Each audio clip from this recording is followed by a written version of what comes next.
العالمين والصلاة والسلام على رسول الله سيدنا محمد وعلى أهله وصحبه وسلم تسليما كثيرا. السلام عليكم ورحمة الله وبركاته. وحنا نكون سلام سلامة إسلامك مرت شرف تماشى جوكتا الشيخ حنبل وجوه الرئي مرت شرف كسوق شركة قدوميها شركة دانسور دكتور عويل iyo gabdhaha sharafta leh ee ka soo qayb galay jaalida degan xaafadan runtii aad iyo aad baan ugu faraxsan lahay inaan ka soo qayb galno shirkadan daafurkeeda oo runtii ku soo aaday xilli maarta loo baahnaa ku soo aaday xaafadan ay u baahnayd waa dareemi kartaan Istanbul waa magaalo weyn xaafadaha kale waxaa degan intaas oo boqolaal shirkadood laakiin xaafadan shirkadaha way ku yaraayeen marka service-ka ay qabanayso shirkadan oo hadda meeshan ku qoran ayaa runtii aad noo cajabiyay oo dadkuna ay u baahan yihiin jaalidana ay u baahan tahay familka meelahan deganna ay u baahan yihiin familada runtii aad iyo aad maartay ugu faa'iideystaan marka runtii waxaan dhihi karnaa waa shay soo zaa'iday oo wanaagsan furitaanka shirkadda waa dareemi kartaan waddankan Soomaali badan baa joogta shirkado badan baa ka furan laakiin markasta markii waqtiga uu ku yimaado yani shay la arka waqtigiisa uu yimaado waa faa'iido khaas ayuu leeyahay oo mudnaan ayuu leeyahay marka waxaan rajaynaynaa shirkadda inay noqoto shirkadii lagu faa'iido insha Allah taala oo waxna u qabata dadkeeda saacida baahiyo fara badan oo meelo kale loo aadi lahaa inay ka qabtirto ayaan rajaynaynaa insha Allah taala runtii juhdi badan iyo waqti badan iyo maaliyad badan baa la soo galiyay in Ilaahay ayagana u barakeeyo maartay daaqamka sameeyo shirkadda oo waxay ka rajaynayaan wax ka sii fiican ay ka helaan insha Allah taala Ilaahna u barakeeyo waana dareemi kartaan mar walba iskaashiga iyo maartay wada jirka iyo midnimada waa wax weyn oo u baahan in la ilaaliyo la isku xirnaado marka xafiiska wuxuu kale musaacado ka geysan doonaa in uu isku xiro dadka meeshan degan iyo jaaliyada uu isku xiro insha Allah taala runtii sida iskoolka madrasada huda oo kale runtii ay u anfacday Istanbul sidaas oo kale inuu xafiiska u noqdo oo in badan yani loo soo sabray oo ma sha Allah guuleystay marka waxaan leenahay insha Allah taala shirkadda midii Ilaahay barkay Allah ka dhigo ha noqoto shirkad maarta insha Allah taala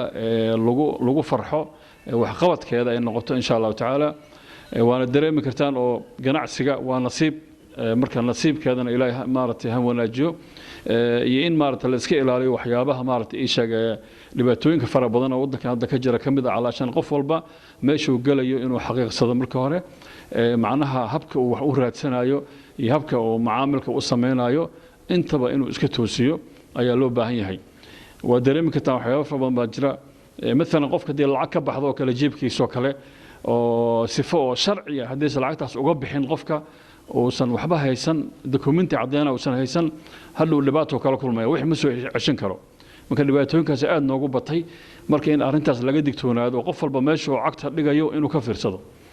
runtii aad iyo aad bay noogu soo noqotay intaasoo dhibaatooyin baa jira hadda ka jira wadanka marka waxa loo hortagi karaa kaliya qofka inuu qofka u dhow oo istishaarada wanaagsan uu la yeesho uu la tashto intuu wax sameyn uu sameeyo warbixin badan uu raadiyo information uu raadiyo ayuu kaga badbaadi karaa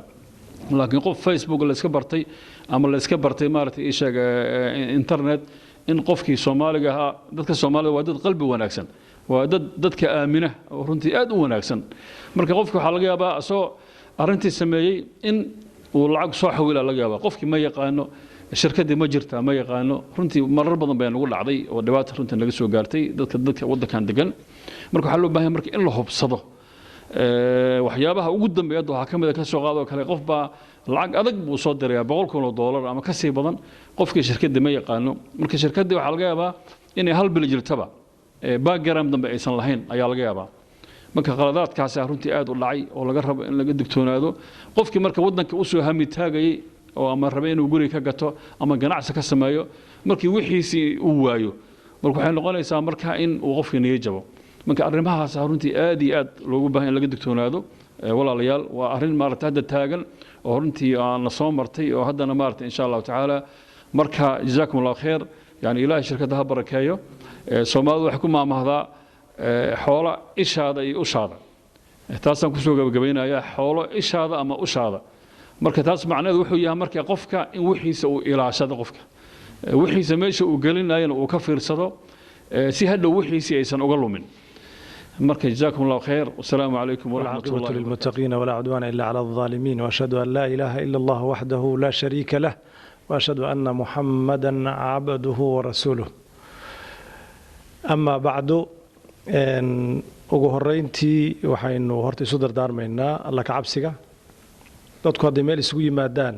inay ilaahay isxusuusiyaan waa lagama maarmaan alla ka cabsigu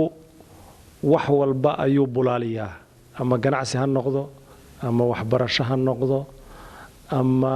wax guud iyo wax gaareed ku dooni ha noqdo ilaahay subxaanahu wa tacaala oo laga cabsado maxaa yeelay barakada waxaa runtii farxad ii ah inaan ka soo qayb galo furitaanka maktabkan dansoor oo hadda markii uu sheekh maxamed ka hadlayay ayaan xoogay sarfi bixiyey marka dan iyo soor dan horta dee waa ujeedadaan u malaynayaa iyo baahida qofka soorna waa martisoorki marka dantii ay bulshada lahayd ayuu xafiiskani soorayaa oo dadkii markii ay yimaadaan oo xafiiska ay yimaadaan ayuu wuxuu isugu darayaa soo dhoweyn iyo martisoor iyo dantii inuu qabto soo sidaa maaha doctor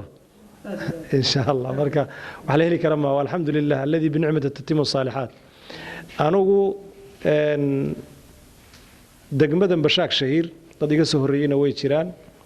ilaa iyo sanadka saddexaad baa ii socda waxaan leeyahay xafiiskan oo kale in loo furo reer bashaak shahiir uu soo daahay uu naga soo daahay baan leeyahay waayo halkan intaan ka tagno oon agsaraay tagnaa markii iqaamada iyo wax la xaraysanaya meesha wax laga xaraystaa markii wax la dirsanaya meeshaasaa laga dirsadaa serviskan hadda farada badan hadday noqon lahayd iskuulaad iyo jaamacado la raadsado hadday noqon lahayd guryo hadday noqon lahayd iqaamooyinka hadday noqon lahayd waxaan meesha ku qoran oo dhan waxaa weeye xafiisyo ku yaala magaalada gudaheeda loo raadsan jiray waqti baa ku bixi jiray energy baa ku bixi jiray marka in halkan xaafaddeena dhexdeedina looga furay waa runtii waxaan leeyahay alxamdulilah alladii binicmati tatimu saalihaat ayib dowladnimo waxaan haybinaba waa la soo helay ha yeeshee sidii lagu hantaa hadalka joogaa soo ma ahayn cabdullaahi suldaan timacadde mahmahadiisii dowladnimo waxaan haybinaba waa la soo helay ha yeeshee sidii lagu hantaa hadalka joogaaye hadda markaan waxaan leeyahay xafiiskii waana loo furay innagiina waa kan waan nimid waa ka soo qayb gallay dad badanna waxaa laga yaabaa inay weedhan iyo kelimaadkan inay gaadhaan laga yaabaa waxaan dardaarmayaa oon doctoorka iyo dadka xafiiskan axmed iyo dadka xafiiskan furay shaqaalaha iyo dadka dambeeyo dhan aan u dardaarmayaa al-itqaanu fi lcamal in hawsha la hagaajiyo itqaanka haddaan ka hadlaynay aniga iyo wariye jamaal sulaymaan waxaa weeye waa in laga bartaa turkida alxikmatu daallat lmu'min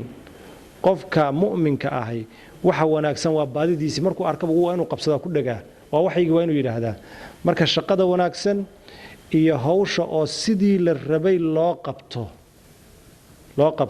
turkidu inay hawsha si wanaagsan u qabtaan meelahan ka ogaaday walaalaha turkida in loo tarjumana malaha way ficnaan lahayd midaas safarkii ugu horeeyay Ataturk aan ka soo degay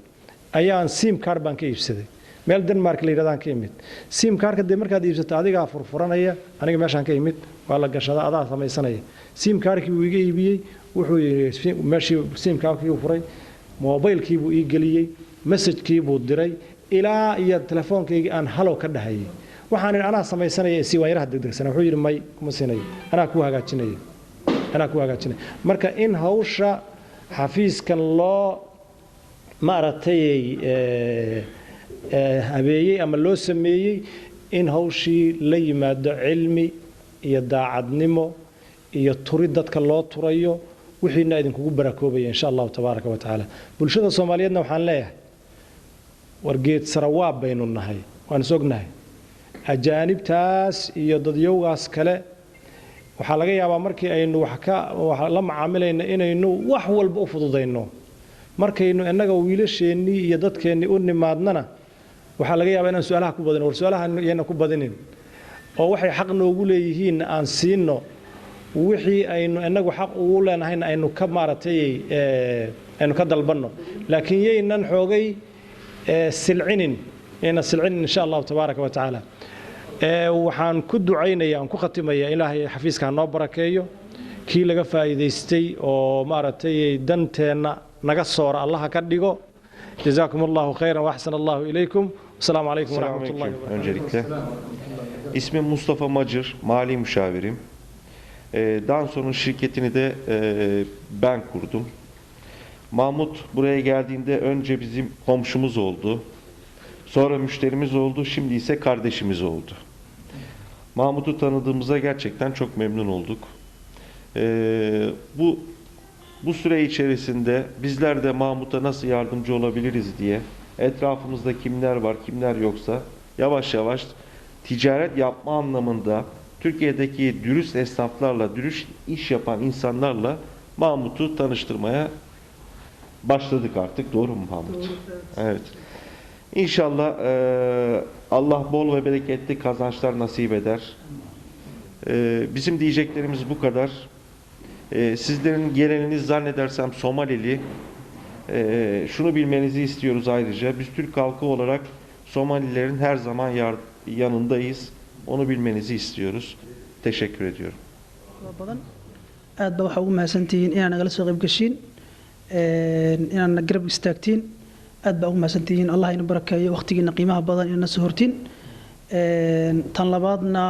bizim Türk arkadaşlarımız bizim yanımızda hoş geldiniz diyoruz. Allah razı olsun size. Benim arkadaş Mustafa Bey bizim komşumuz ve waxa weeye waa wiil macnaha xafiiska nagu dhagan buu mas'uulka yahay oo leeyahay wuxuu ii noqday runtii nin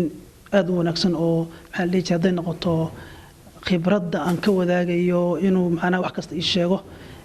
bizim yanımızda olduğu için çok teşekkür ediyorum. Aad baan u mahadcelinayaa inuu wax kasta le oo aan u baahnaa ii fududeeyey hem de Osman Bey var bizim komşumuz Osman Beyna waa dariskeena weeye aad bay u mahadsan yihiin dadka xafiiskan ereyadan dhan degan aad bay u wanaagsan weeye maasha Allah aad bay soo dhaweeyeen her zaman size çok teşekkür ediyoruz bizim arkadaşımız Ali Bey de bizim yanımızda sizi de selamlıyorum hepinizi sidoo kale haddii aan ka hadlo programkan maxaan shirkadan u sameynay hadafka laga leeyahay maxaa weeye maxay qabanaysaa dhibaato noocee xalinaysaa ugu horeyntii walaalkii Axmed soo sheegay waxaan ka shaqeynay Huda School dad badan oo Soomaaliya iskuulka dhigta waxaan dhihi karaa dadkaas in ka badan 50% markay yimaadeen aniga ayaa maxaa dhihi jiray waxaan u noqday tuse yaani wada tuse iskuulka xataa way soo tagay inaan full time shaqeeyo maadaama dadkii markay yimaadaan u baahan yihiin in guri la kireeyo in yaqaamad la xareeyo in tarjumaad loo sameeyo marka runtii waxaan dareemay in ay jirto baahi ay qabaan dadka ku nool xaafadan ama degmadan Bashaak Shiir baahidaas oo ah maadaama luqadii ay jirto problem luqadii ah waxaanu dareenay inay jirto dib la doonayo in la xaliyo waxaana ku fakiray inaan u xaliyo si professional ah inaan u sameeyo xafiis ay ugu soo hagaagi karaan oo waqti kasta oo shaqo jirto ay iimaan karaan oo ay service-ka u baahan yihiin ay ka heli karaan waxaan arkay in dad badan oo halkan degan ay maalin kasta aksaray aadaan ay hal saac laba saac ku jiraan traffic taasna runtii nama qabato Soomaali baan nahay waxaan naqaanaa qaabka xalalka loo helo waan naqaanaa dad badan oo xabaa degmadan degan Bashaak Shiir saas oo ay tahay xafiis kuma lihin hal xafiis aan ku leenahay ma jirto martimaan dad ajaanib markasta u noqonaynaa uma noqonayno waxaanu xaq u leenahay inaanu anaguna sida dadka u ganacsanayaan la degina u ganacsano waxaanu xaq u leenahay inaanu anaguna dadka ka dhex muuqano oo aan cidna marti u noqonin waxaana waliba aad u dhiirigelinayaa in ganacsiyo badan meesha laga sii furo haday tahay maxaa la dhihi jiray makhaayad haday noqoto dukaamo haday noqoto anything oo Soomaaliya ka ganacsato waa in meesha la yimaada waa mustaqbal bay leedahay waa xaafad cusub Soomaali badan baana degan marka waxaan aad u dhiirigelinayaa in barnaamijkan aan bilaabay aan kaliya ku noqon insha Allah taala adinkana iyo dadka ganacsatada Soomaaliyeed ba ay yimaadaan ay maal gashtaan insha Allah taala tan kale hadii aan u imaado arinta aan xafiiska u furay waxaan qabanayaa insha Allah taala adeegyada meeshan ku qoran aniga iyo teamka xafiiska ila asaasay ama ila shaqeynaya insha Allah taala waxaan doonaynaa inaanu jaamacada u soo saarno ardada Soomaaliyeed meel kasta ay ku nool yihiinba haday dibadda noqoto iyo haday dalkii Soomaaliyeed ba noqotaba iyo haday Turkiga noqotaba waxaan doonaynaa inaan u fududeyno qaabka ay jaamacadaha ku heli lahaayeen maadaama aan arday badan oo Soomaaliyeed meeshan u yimaadeen waxbarasho anigu aan kamid ahay marka maalintan imaanaya Turkiga ama soo xariisanay qof Turkiga qof Soomaali ma saacidinin oo ma helin musaacada u baahan laakiin waxaan ku dadaalayaa insha Allah taala qofkii Soomaaliya ama Yurub ha joogo ama Mareykan ha joogo hadduu waxbarasho Turkiga u imaanayo inuu si fudud ku yimaado kuna helo dalkeena kula qabsado sidoo kale international schoolska ama iskuulka caalamiga ah oo tusaalaan Huda aan ka shaqeeyo Soomaali badan ayaa aad u raadisa waxaan ka saacideynaa qaabka iskuulka ku helaayeen oo isku qori lahaayeen oo xogta u baahdeen insha Allah taala waan ka siin doonaa sidoo kale waxaan ka siinaa consultation ama la talin dhanka guriga kireynta iyo iibintaba Soomaalida waxyaalahan ka qabanno kale waxa weeye inaanu export sameeyno alaab aan dirno oo aan dalkii u dirno ama dibadda u dirno annaka oo u adeegina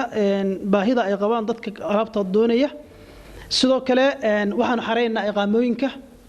si fudud baan u xareynaa insha Allah taala health insurance ama caafimaadka iqaamooyinka lagu xareeyo aan jareynaa tigidhka ayaan jareynaa ama dibadda ha noqdo ama gudaha ha noqde sidoo kale waxyaalaha service-ka waxaan hadda tusaale ahaan inaad biiliska bixisid waxa laga yaabaa dadka dad qof kasta oo inaka dhibaato kala kulmay waan maxay sababtoo qofka markuu yimaado oo guri kireysto waa adag tahay inuu biilis bixiyo hadda noqoto service-ki guriga hadday noqoto rentigii sababtoo wax kasta meeshan online way qofkiina bangi ma lahan marka annaka lacag raadinaga ma ahan waxaan doonaynaa inaan problemska ay qabaan jaaliyada meeshan ku nool inaan u fududeyn una xalino marka insha Allah taala xafiiskeenu markasta waa inii furan yahay waxaan rajaynaynaa inaan wada shaqeyno insha Allah taala telefoonada iyo kuwaas waxaan rajaynaynaa insha Allah taala inaanu dad wada shaqeeyo oo iskaashada noqono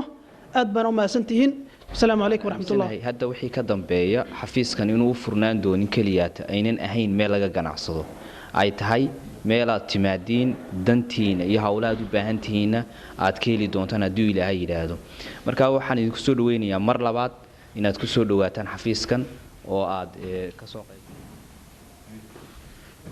بسم الله الرحمن الرحيم السلام عليكم ورحمة الله وبركاته من المغلية وفلين عدك إلى مغلية waxaan aad ugu faraxsanahay inaan ka soo qayb galo xafladan sida quruxda badan loo soo habeeyay xafiiskan cusub ee Dansoor marka sidoo sheekhu sheegayba magacaaba inagu filan waa dan iyo soor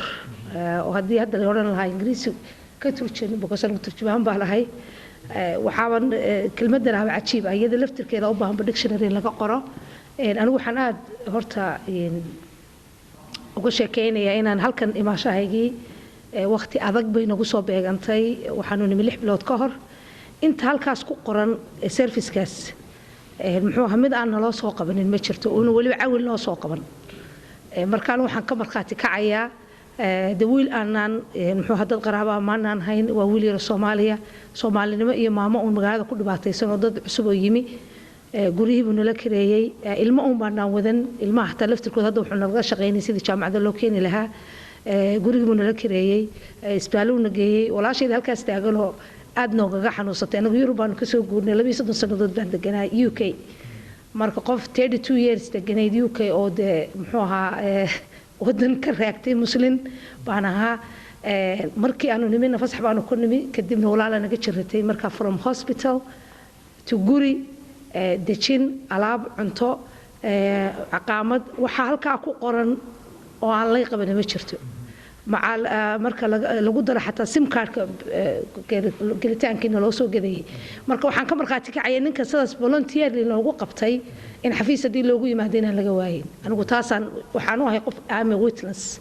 ingiriisku saas lagu soo gaabiyaa anaana dadkii ku dhaliyaan kamid ahaa cawil ee ku qalqaaliyo yiri waay eeda maxaad u sameeysan weyda xafiisadan oo kala xaafada marka waxaan aad iyo aad ugu faraxsanahay oo magaaladii jooga oo wali ka tagin inuu cawil wixii aan ku boorin jirnay sameeyay waxaanan hubaa oo hubaal sida ah oo qof taagan oo ka marxaati kacaya in intaas in ka badan inoo sameyn doono wiilasha dhalinyarada waxaan aad ugu boorinayaa serviceyadan oo kala ay sameeyaan anagu dadkii markaan mudada 6 bilood u yimi fasax haddana dukaan baanu ka furnay Agsraayaan iyo Zahro oo kanada ka timi iyo gabadheeda yar iyo aniga walaal oo hadda dukaan textile hadda waxaa laga yaabaa inaad maradeeda dunbaa ku laalaaban waxaan ku dhex jirnay inaan soo saarnay dhar fara badan gabdhahana waxaan ku boorinaya waxyaabo badan oo xalaalo laga ganacsadaa jira inay ka ganacsadaan kuwii raggooda u ganacsadaanna inay guryahooda ku ekaadaan oo caruurtooda korsadaan marka aniga caruurta iga waaweynaatay saas aan u ganacsanaya ma aha meelihii gabdho bannaanka u soo baxa